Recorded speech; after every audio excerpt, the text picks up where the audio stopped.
All right, my next question, this is apparently from an 8-year-old, and they want to know if Abel was the first one to go to heaven.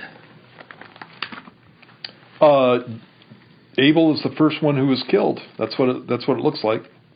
And so, yeah, Abel would be the first one to go to heaven.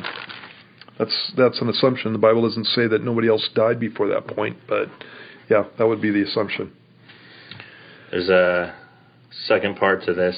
I'll throw it up there as you go. It says, when God put the mark on Cain so that no one else would kill him, who else would have been there to kill him? And so there's some background here. Yeah, one of the things that you have with Genesis is that it's not a book that's telling you everything that's going on during the time. It's called, the word Genesis means beginnings, and it's literally the title in Hebrew, in the beginning. And so you have firsts in the book of Genesis. And so where did the world come from? And where did mankind come from? Where did the animals come from? Where did sin come from? What was the first murder? What was the first judgment by God? And so on. And so when you get to chapter 4 here, there's time that's taken, there's obviously a lot of time that's taken place. And so in the chapter, you have Cain and Abel, and they're independent of their parents. And so they're old, and they're out on their own. And so you've had a lot of time that's taken place.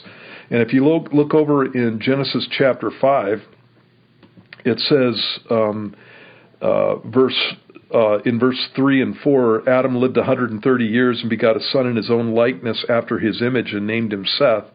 And after he begot Seth, the days of Adam were 800 years. And then you have this, verse 4, and he had sons and daughters. And so the only children that you have mentioned in the book of Genesis that were children of Adam are Abel and Cain and Seth. And there are other sons and daughters that were born then.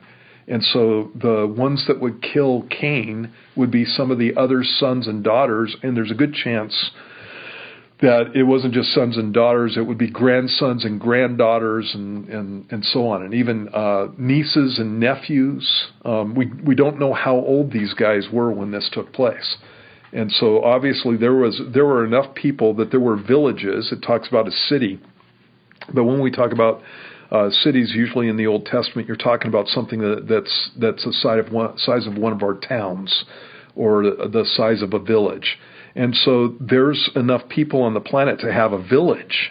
And obviously Cain gets married, and that would be to one of his relatives that were born from Adam and Eve, or from their grandchildren, or from their children. And so, there could have been a ton of people on the planet at that point.